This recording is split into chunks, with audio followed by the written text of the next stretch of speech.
Welcome into Outkick the Show. I'm your fearless leader, Clay Travis. I was just checking the absolute latest on our woke bracket challenge, which is about to be underway. I hope all of you are having a fantastic Tuesday, wherever you may be across this great country or this great land. So much to get to today as the forces of insanity to continue to lay siege to the voices of sanity in this world, beginning with, and I want to say this right off the top, this morning, ESPN put out a series of tweets that have absolutely nothing to do with sports at all.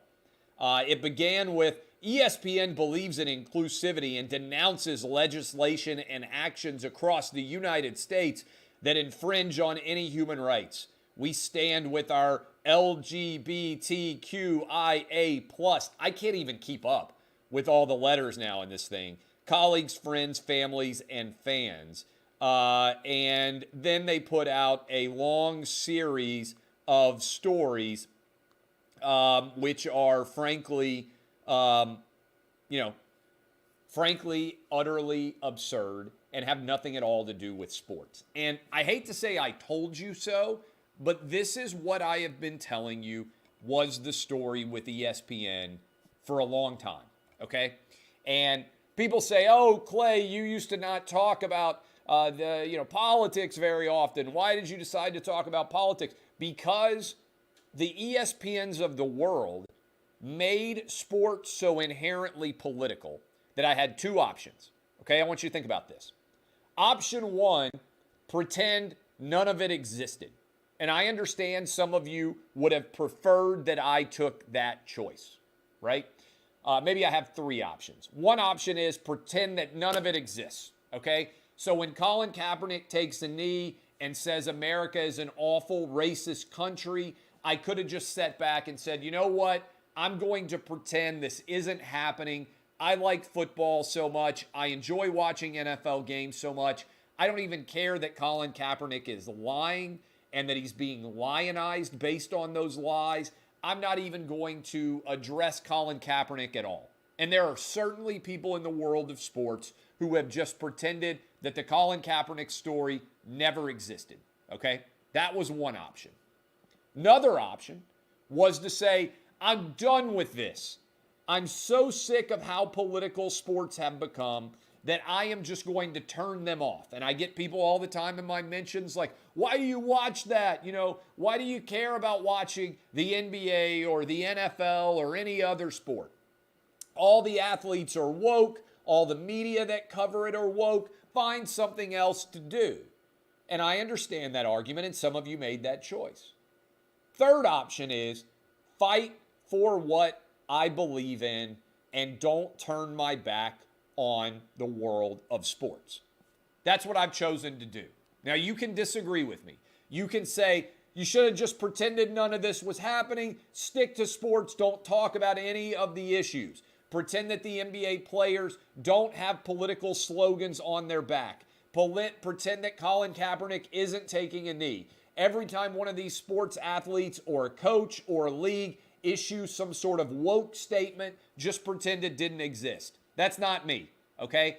I'm not personally the kind of person who, when I see something that I disagree with, just pretends it doesn't exist. Some of you are. That's fine. That's your right. Second one, just turn it off. Leave sports behind completely and say, I hate these guys and these leagues and what they've turned into a political world. Third option's the one I've chosen. It is to push back against the woke sports universe and argue for sports as a world where we can all come together regardless of what differences we have without embracing the necessity of every political argument. I just don't care, right? The truth of the matter is this.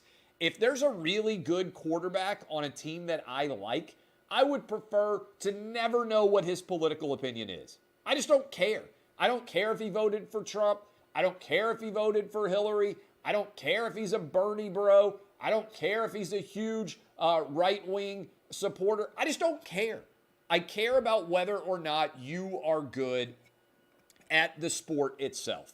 left wing, right wing, independent, no wing, whatever it is, be good at sports. And I think that's where the vast majority of sports fans are. But when you are, I believe, embracing such woke sports like ESPN is right now, that you are destroying the fabric of sports itself in the competitive nature of the game itself. ESPN has virtually pretended that this whole Penn transgender swimmer story doesn't exist. It threatens the very foundation of women's athletics. But because it calls into question woke sports, because you have to say, hey, I don't think that men should be able to compete against women, something that the vast majority of the American sports fan believes, ESPN pretends that story doesn't exist. And instead, they create an artificial dynamic where they're saying, the Florida bill, which deals with kindergarten, first, second, and third graders not being taught about sexuality, in some way is anti-gay. It's not. It's not in there. The Don't Say Gay bill does not ban the discussion of being gay. It just says kindergarten through third graders, maybe that isn't the right place to be discussing sexuality. And by the way, who are the parents of kindergarten, first, second, or third graders who believe it is the place to be discussing sexuality at that age with kids of those ages? I just don't get it, okay? It's nonsensical to me. So ESPN has made their choice. They are MS-ESPN. They have gone so far left-wing that they have left behind everybody. And look, when they had a moment of silence during the women's basketball tournament to protest this Florida bill, that this is not even something that impacts athletics at all. And this is the natural extension of so far embracing woke politics that you are isolating everybody who is not a woke imbecile. All right? That's the truth. And there are many people at ESPN. I would even argue the vast majority of ESPN employees right now, many of whom are watching this right now, that think it's outrageous that a man is competing against women in sports. And that ESPN isn't covering that and is trying to argue that somehow a Florida bill that primarily focuses on kindergarten, first, second, and third grade instruction in schools is anti-gay and that they have to take a stance against it as a corporation.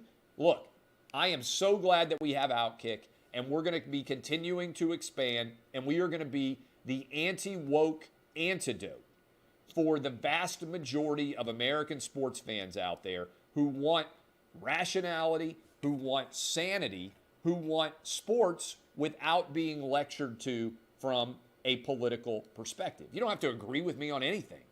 That's not my concern. I'm going to tell you exactly what I think, and I am going to continue to argue that sports is one of the great unifying forces in all of American life, and that ESPN, due to their embrace of woke politics, is destroying that unity. And I believe that Outkick can speak to the 85 or 90% of sports fans, while there's a knife fight for those 10% of woke sports fans from ESPN. We're going to speak to everybody else. And I want to give, as a part of that, a shout out to people who are making rational decisions out there in the world of sports. And one of them is Ron Desantis, who is a big sports fan, governor of Florida, came on my Outkick show several times, has been on with us certainly as a part of the Clay and Buck show as well. He put out a statement that I think is pretty outstanding. Here's what Ron DeSantis said earlier today. By allowing men to compete in women's sports, the NCAA is destroying opportunities for women, making a mockery of its championships, and perpetuating a fraud. In Florida, we reject these lies and recognize Sarasota's Emma Wyant as the best women's swimmer in the 500 freestyle. Good for Ron DeSantis, because this woman, and we wrote about her at Outkick, Emma Wyant would have been a national champion in the 500 at the NCAA championships. Instead, a biological man decided to identify as a woman and took away her title. And if you are a woman or you care about women's sports at all, if you've coached women, if you have little girls who have started training at 4 years old, waking up at 5 and 6 in the morning to take them to practice for swimming, as many parents do of swimmers, then you should be outraged by what's happening right now as we are allowing men, a 6'4" biological man who trained as a swimmer, as a man for years, bigger, stronger, faster than all the women, to take away their championships. This represents a potential direct threat to the existence of women's athletics. And that's going to tie in here, too, with some of the stories that I see happening are so crazy, I don't even know what to think about them. An NBC columnist, NBC News columnist, argued Leah Thomas, transgender swimmer, should be celebrated like Jackie Robinson. Celebrated like Jackie Robinson, according to this columnist. And this columnist writes, part of what makes the first story so compelling is the resilience, determination, and love for the sport exhibited by these athletes and their motivation to break down barriers despite the naysayers. Thomas, as the first transgender athlete to win a D1 NCAA championship, deserves to be placed among the other first. She should be embraced in the history of progress that sports represent and recognized as the trailblazer that she is. Says that she is a modern-day Jackie Robinson. This is Cheryl Kookie, which sounds like a made-up name, but Cheryl Kookie is the argument. So let me just ask you this. If I decided to be trans age, is that acceptable?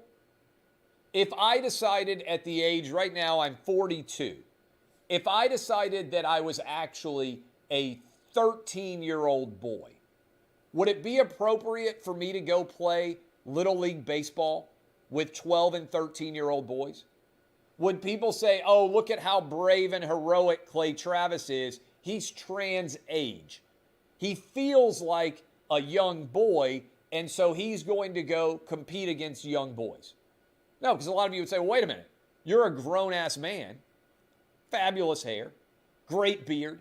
You fathered 3 children that we know of. You are doing an absolutely incredible job running a media company, hosting the biggest radio show in the country, talking daily to everybody at Outkick. You're doing a fabulous job at all these things. This is, what I envision everybody saying. But you can't decide to compete in Little League athletics because you're a grown man. And you've had the benefit of going through puberty, which the 12-year-olds that you would be competing against in Little League Baseball have not. And oh, by the way, hitting a ball 200 feet in Little League is not that much of an accomplishment for a 6', 185-pound man. I'd be really good if I were playing baseball with 12-year-olds because I'm 42 and I'm fully grown. If I argued that I was trans age, everyone would say that's absurd. You are the age that you have attained as part of being a human. You're 42. If I argued that I was a different race, if I said, hey man, I know I'm 42, but I've always felt like an Asian man. I've always really felt like, even though I'm a white guy, I really am Asian and I have way more in common with Asian people. And so I am going to be trans race and I'm going to identify now as Asian. People would say, well, that's not acceptable. Well, I couldn't change what I said. Hey, I feel Hispanic. I feel black. I'm going to identify as a different race. People would say, no, that's not acceptable. You were born a white guy, and so you have to stay as a member of the white race. You can't just decide to become Asian or Hispanic or black.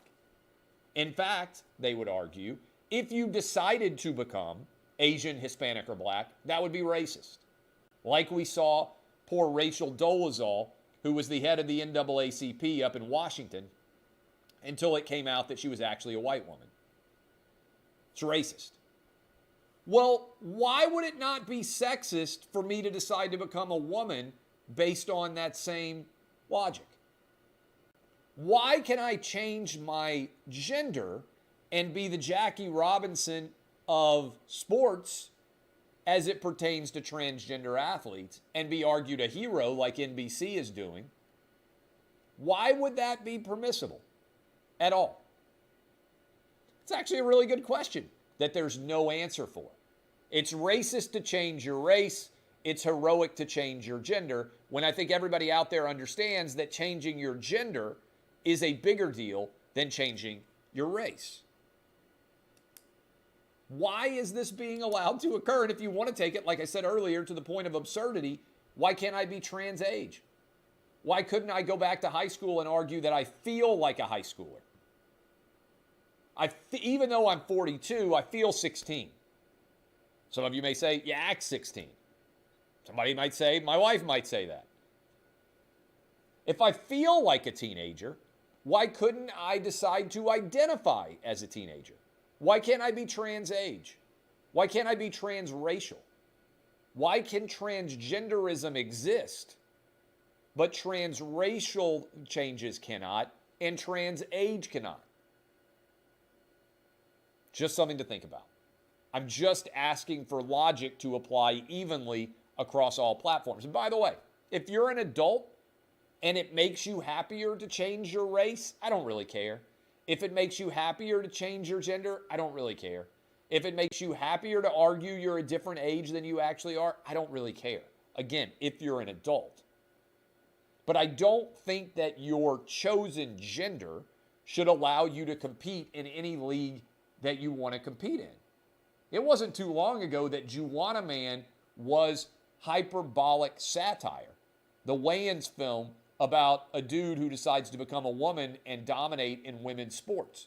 Now, it's a reality with what's happening with the swimming industry, and once you saw it happen there, it's going to happen everywhere else. Women's sports are under direct attack. Speaking of direct attack, and this is stupid, I don't know if I've talked about this yet because the story only came out last week. I don't think I did, and I was in Florida and then I was out in Vegas. Right now, the Mets and the Yankees can't play when the season starts in New York City if they are unvaccinated. Let me repeat that. Members of the New York Mets, potentially including several of their stars, and members of the New York Yankees, potentially including several of their stars as well, are not able to play Major League Baseball outdoors in New York City because of their insane COVID restrictions that still exist there. Now, this has impacted Kyrie Irving already.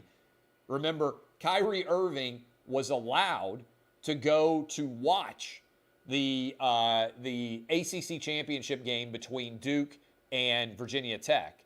He went and watched the Nets and the Knicks play, sitting courtside, indoors, no mask. But he was fined, the team was, $50,000 for him going to the locker room with the Nets. And he's allowed to play on the road where he dropped 60 points, but he's not allowed to play anywhere inside of the arena in New York City. Visiting teams, by the way, unvaccinated players can play. Same thing will be true in the Mets and the Yankee Stadium. If you're unvaccinated, you can go watch the games. If you are an unvaccinated player traveling into New York City to play, you are allowed to do that as well. But if you are a member of the Yankees or the Mets, you're not eligible to play baseball outdoors if you are unvaccinated. This is pure madness for anyone who looks at this with a functional brain. And by the way, speaking of this, did you see Jen Psaki just announced that she now has got COVID again? She was tested in preparation for the president's staff traveling to Europe. She now has had COVID twice, despite being double vaccinated and also having gotten boosted. And this ties in, it's not actually that uncommon. This ties in, this is from a Wall Street Journal editorial that said kids ages 5 to 11 don't need to get vaccinated, that the state of Florida has it right. Vaccine efficacy against infection for kids, I'm reading directly from the Wall Street Journal, turned negative during the Omicron surge. A month after kids were vaxxed, you were minus 10%. In other words, kids were more likely to get COVID if they were vaccinated.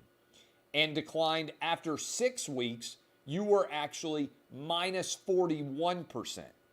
That means vaccinated kids were significantly more likely to catch COVID than the unvaccinated. How does that happen? Well, it's a fascinating question, but it's one that deserves to be examined in more substantial detail. But it would suggest that maybe that's occurring for some adults. Jen Psaki, double COVID infections despite being double vaxxed and boosted. We have got right now another story that is getting a lot of attention. Phil Mickelson is out for the Masters. First time he has not played in the Masters, I believe, since 1994. Masters next month. Begins on, what is it? Well, it's April 9th and 10th, I think. 9th, 10th, and 11th, maybe. And the reason why Phil Mickelson is not playing, I believe, is because he had the gall to say out loud what many athletes are saying quietly in private, which is he was trying to drive up the cost of a professional golf league by negotiating with the Saudis. And he pointed out, as part of an interview, hey, some of the things that go on in Saudi Arabia from a human rights perspective offend me from an American rights perspective. That is, there is a substantial difference in human rights between America and Saudi Arabia. But I'm still willing to make the right decision from a business perspective. If the money is better in Saudi Arabia, I'm willing to compromise on some American values in order to be able to do business with a foreign country. And by the way, I don't disagree with that, okay?